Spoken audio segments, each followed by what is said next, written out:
I stood at the service entrance of Harrison Manor, my hand hovering over the brass doorknob I'd turned thousands of times before. The kitchen door, the proper entrance for the help, as my stepmother Caroline never failed to remind me. 10 years of being forced to use this entrance, even after my father's death, made me a legal heir. Snow fell softly around me, catching in my designer coat that cost more than Caroline's monthly spa budget. Not that she'd recognize it. The label was too exclusive for her nouveau-rich tastes. My phone buzzed. A text from Mr. Peters, my real estate attorney. "Papers ready. Waiting for your signal." I smiled, tucking the phone back into my purse.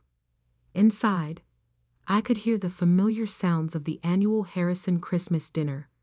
Crystal clinking, forced laughter, the constant competition of who had acquired what, who had traveled where. Miss Alexandra? Maria, our old housekeeper, opened the door. Her eyes brightened seeing me, then filled with concern. "Oh, honey, you shouldn't be using this entrance anymore." The help?" I finished with a wink. "Just playing my part one last time, Maria. Trust me." She hugged me quickly, whispering, "They're awful today. Miss Caroline has been bragging about renovating your mother's rose garden into a tennis court." My mother's roses? The last piece of her left in this house, besides me. Of course, Caroline would choose today to announce their destruction. The kitchen was warm and fragrant with real cooking. Maria's domain, not the catered nonsense Caroline served in the dining room. Other household staff moved about, preparing dishes while shooting me sympathetic glances.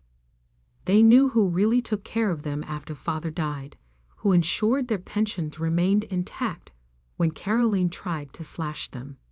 "Alexandra," Caroline's shrill voice carried from the dining room, "if you're skulking in the kitchen again, do make yourself useful and bring more wine."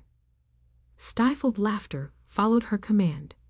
My step-siblings, no doubt, Thomas and Victoria, who'd never worked a day in their lives, but loved to mock my servant tendencies. I picked up an expensive bottle of Bordeaux, one I'd actually purchased, though Caroline had undoubtedly taken credit for it. "Time to serve the Last Supper," I murmured to Maria, who covered her knowing smile. The dining room was a monument to Caroline's tacky idea of luxury, everything gold-plated and ostentatious. Nothing like the elegant simplicity my mother had cultivated. My step-siblings lounged in their usual spots near the head of the table, while various social climbing friends filled the other seats. "Oh good, the wine girl arrives," Thomas smirked. At 35, he still lived off his monthly allowance, spending his days networking at country clubs. Victoria adjusted her obviously new diamond necklace so it caught the light. "Really, Alexandra, if you love serving so much, we should put you on staff officially. Though we have to discuss a proper uniform." I poured the wine silently, years of practice keeping my hand steady despite their jabs. Caroline sat at the head of the table, my father's place, then my mother's, now claimed by a woman who saw the house as nothing but a status symbol. "Since you insist on joining us for Christmas," Caroline gestured to a small table near the kitchen door, "you can sit there. We wouldn't want to make the real guests uncomfortable." More snickers. The real guests, social climbers, and fair-weather friends who'd disappear the moment the money ran dry. Which, if they'd bothered to check the estate accounts, was happening faster than they realized. I took my seat at the servants' table, carefully arranging my simple black dress. The channel label hidden inside would have paid for everyone's meal tonight. "Now then," Caroline raised her glass, "I have an exciting announcement. As you know, this estate has been in need of modernization. So I've decided to begin extensive renovations in the new year, starting with that dreadful rose garden. My phone felt heavy in my pocket. One text would set everything in motion. The tennis court will be regulation size, she continued, and the pool house will be converted into a spa retreat. Of course, some staff quarters might need to be downsized. Maria, bringing in another dish, barely concealed her distress. Those quarters were her home for 30 years. Oh, and Alexandra. Caroline turned her cold smile to me. Since you love the kitchen so much, you should know we're converting the service wing into a wine cellar. You'll need to find new accommodation by February. That was it, the final twist of the knife. I pulled out my phone, keeping it visible on the small table. Actually, Caroline, I said clearly, we need to discuss some changes to those renovation plans. She laughed. Dear girl, I don't discuss property decisions with the help. My phone rang right on schedule. I put it on speaker. Ms. Harrison? Mr. Peters' voice filled the room. The papers are signed and registered. Congratulations. You now own the entire estate, including all adjacent properties and holdings. The crystal glass slipped from Caroline's hand, shattering against the imported tablecloth. What did he say? Victoria whispered. I stood up slowly, smoothing my dress. I believe he said I own everything, including the chair you're sitting in, Caroline, and I think it's time for some renovations of my own. The dining room froze in perfect tableau. Caroline's face locked in disbelief, Victoria clutching her fake diamonds, and Thomas half rising from his chair with his mouth hanging open. This is impossible, Caroline finally sputtered. The estate is in my name. Your father left. Left everything in trust, I interrupted smoothly. A trust that matured last month on my 30th birthday. But you knew that, didn't you? That's why you've been rushing to spend as much as possible before losing control. I walked slowly around the table, touching the back of each chair. What you didn't know was that I spent the last 5 years buying every property surrounding the estate. The lands you thought were owned by various holding companies. All mine. But you work in that little office downtown, Victoria protested weakly. I smiled. That little office is the headquarters of Harrison Global Investments. We manage over $12 billion in assets. Though I'm not surprised you never bothered to check, too busy spending money to wonder where it came from. Mr. Peters cleared his throat over the speakerphone. Should I proceed with the other arrangements, Ms. Harrison? Yes, please. Send in the security team. On cue, professionally dressed security personnel entered the dining room. Maria appeared in the doorway, beaming as she watched the scene unfold. This is outrageous. Caroline stood up, her chair scraping against the hardwood floor. I'll call the police. About what? I asked calmly. Your illegal accessing of trust funds. The forged documents you used to claim ownership of my mother's personal items. Or perhaps the offshore accounts where you've been hiding estate money. She went pale. How did you? I learned from you, Caroline. I watched everything. Every scheme, every manipulation, every cruel little power play. I just watched from the kitchen, where you thought I belonged. Thomas jumped up. You can't just throw us out. We live here. Actually, I can. You see, I had my lawyers review every document you've signed in the past decade. Apparently, living rent-free in a trust property requires proper documentation. Documentation you never filed. Victoria burst into tears, smearing her expensive mascara. But where will we go? Don't worry, I said, taking my father's seat at the head of the table. I'm not completely heartless. You have until New Year's to find new accommodation. More generous than the 2 weeks' notice you gave Mrs. Reynolds when you kicked her out of the gardener's cottage to build your yoga studio. The security team began quietly escorting the dinner guests out. Caroline's social circle couldn't leave fast enough.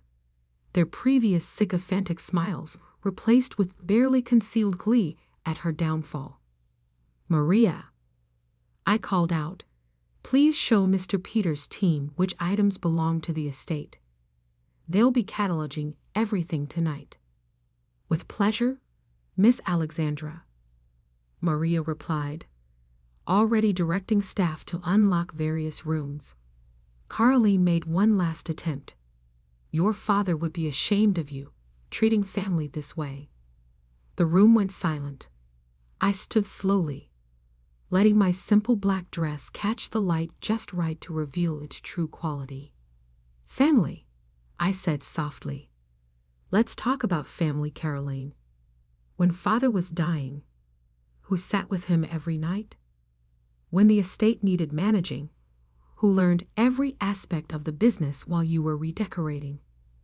Who kept the staff employed when you wanted to fire everyone to save money for your spa trips?" I pulled out a small key, the key to my mother's private study, which Caroline had never managed to open. "I am my father's daughter, and more importantly, I am my mother's daughter. This estate isn't just property to me, it's a legacy, one you never understood." My phone buzzed again, another message from Mr. Peters. "Trust transfer complete. All accounts now under your control. Check your credit cards," I suggested to my step-siblings. "I think you'll find they've been deactivated. Don't worry about the charges you made this morning. Consider them my Christmas gifts to you." Victoria crumpled into her chair. Thomas started frantically tapping on his phone, presumably discovering his accounts were frozen. "You can't do this," Caroline whispered, but her voice had lost its authority. "I already have." I nodded to the security team. "Please escort them to their rooms. They can pack personal belongings only, authenticated personal belongings." As they were led away, I heard Victoria wail, "But where will we have Christmas dinner next year?" I looked around the dining room, at my mother's portrait that Caroline had relegated to a dark corner, at the tacky decorations that would soon be replaced, at the kitchen door that would never again be used to segregate family from help. "I'm sure there's a nice restaurant that would be happy to serve you," I called after them. "Just make sure you can afford the bill." As the grandfather clock struck midnight, I sat in my mother's study, finally alone. The security team had finished their initial inventory. Maria had overseen the removal of Caroline's more garish decorations, and my step-family had been confined to their rooms under supervision while they packed. My phone buzzed with a message from Victoria. "Please, we can work something out. That necklace you always loved. It's yours." I smiled, remembering the fake diamonds she'd been so proud of. "You mean the cubic zirconia?" I texted back. "Keep it. Consider it a memento." The study remained exactly as my mother had left it, protected by a lock system Caroline never managed to crack. Every book, every photograph, every small treasure exactly where it should be, including the item I'd come to find. The bottom drawer of Mother's desk contained a simple wooden box. Inside was a letter, dated just before her death, and a single key. "My dearest Alexandra," the letter began, "if you're reading this, you've finally taken back what's yours. The key opens the vault in the wine cellar, the real vault, not the decoy Caroline thinks she found. Everything I couldn't trust to lawyers is there. Use it wisely." A knock at the study door interrupted my reading. "Miss Alexandra?" Maria called softly. "They're asking to speak with you, all three of them." I tucked the letter away. In the main hall, please. It's time they learned the difference between living in a house and being part of its legacy. The main hall, with its sweeping staircase and generations of Harrison family portraits, had always been Caroline's favorite spot for making grand pronouncements. Now she stood there like a deflated version of herself, designer outfit wrinkled, makeup smeared. "Alexandra," she began, forcing a maternal tone she'd never actually used before, "surely we can discuss this reasonably. We're still family." "Stop." I held up my hand. "You lost the right to that word the day you made me eat Christmas dinner in the kitchen after my father's funeral. I was 16, grieving, and you were already redecorating his study." Thomas stepped forward. "Look, we know we've been difficult. But this house, I cut in, was built by my great-grandfather. Every brick, every beam, every rose in that garden you wanted to destroy has a story. Stories you never bothered to learn because you were too busy treating it like a trophy." Victoria dabbed at her eyes with an embroidered handkerchief, one she'd stolen from my mother's collection. "What do you want? Money?